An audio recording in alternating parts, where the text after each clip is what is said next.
Michelle Mackey joins me now. Michelle, one of the biggest fears I would have if I was anywhere near downtown Toronto and my business or home was flooded and the lights were still on is electrocution. And people still hang around taking pictures. The idea is to get out, isn't it?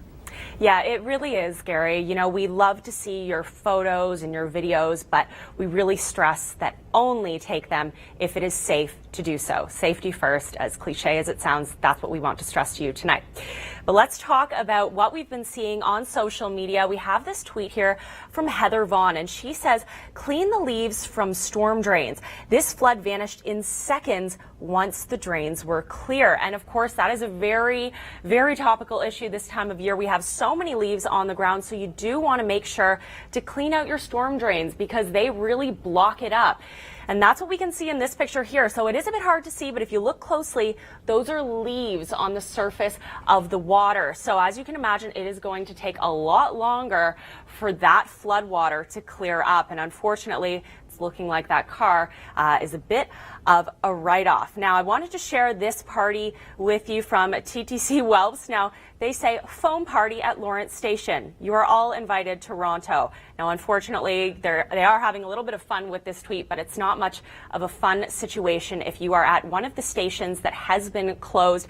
And if you want to double check to see if your travel plans will be affected, make sure to visit TTC Notices on Twitter, and they will keep you posted with all of the latest closures and reopenings. And we would love it. Nicole Carcake checks in now. Thanks so much for that, Jacqueline. And yes, storm surge is a big threat for Bermuda.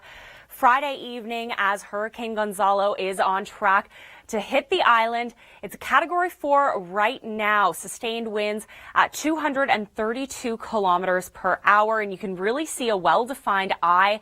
And around the eye wall, that's where we have the strongest winds. And it is heading straight for Bermuda. Now, Toronto had a bit of an unpleasant evening on Thursday. This is a possible funnel cloud over North York, Toronto, sent in by Andrew. Wow, that is looking nasty. And we had flooding as well throughout parts of the GTA. Definitely do not want to be driving in that. We had lots of localized flooding. So much rain fell in such a short period of time that, yeah, we really saw the water piling up, and plenty of pictures and images sent in to us, and lots of cars will be a write-off, that's for sure. All right, let's take a look at our Ontario story. Through northern Ontario, we are seeing cooler temperatures Friday morning, sitting in the single digits. So Timmins, 8. And as we head further south, of course, we are going to see those warmer temperatures Friday morning. Niagara Falls at 12. By the afternoon, we have southerly winds that are really rebounding those temperatures up again. So Sarnia reaching 19, Niagara Falls up to 16. So we're well above the seasonal average of 13 degrees for this time of year. But rain, unfortunately, is putting a damper on those warm temperatures, particularly as we head to northern Ontario. Sudbury, you could be seeing between 25 and 40 millimeters of rain through Saturday morning. And look at that. Yes, you could see some mixing as well. Coming up, Suzanne Leonard with the latest on Gonzalo. This one. So, Thursday afternoon with widespread flooding through the GTA.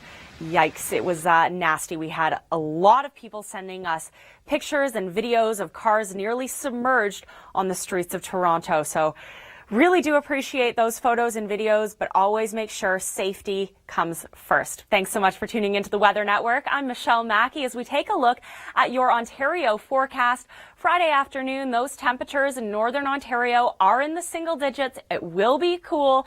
And as we head to southern Ontario, really above seasonal temperatures. So it's a bit of a contrast there. Sarnia, 19 degrees.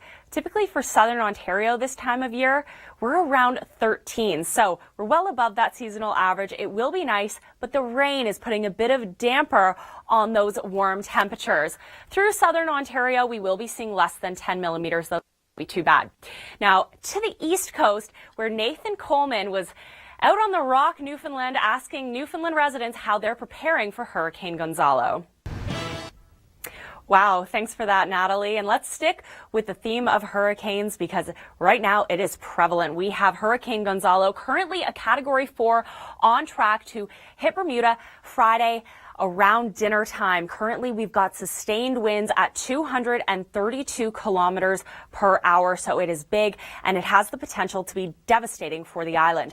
Now, as it tracks up the eastern seaboard, it should be, lessening slightly, breaking down a little bit, but it is on track nonetheless to affect parts of Newfoundland. So as we can see, these tight little isobars to the east, that means we're seeing a lot of wind. To the west, we're seeing rain. So rain is the biggest threat for Newfoundland. How much rain? Well, let's take a look at some of the numbers. So through Saturday morning, this is pre-Gonzalo, okay? So we are still seeing some showers, less than 10 millimeters for Newfoundland. But as we head into Saturday afternoon through Sunday evening, this is our time frame for when Hurricane Gonzalo will hit. We are looking at 25 to 40 millimeters of rain to fall for the Avalon, including St. John's. Now let's head a little further east to Waterloo, Ontario. Yikes, this is a rainy situation. Lots going on in Kitchener-Waterloo this week. We have the wrap up of the Oktoberfest. That's what it's called, Oktoberfest, and second biggest outside of Germany. And it wraps up on Saturday. So unfortunately, it is going to be a washout, but nothing warms you up like a good glass of beer, and I'm sure there'll be lots of that coming up in store for you on Saturday, I'm sure. All right, here's Kim McDonald with a very interesting time lapse. Weather satellite animations are nothing new, but the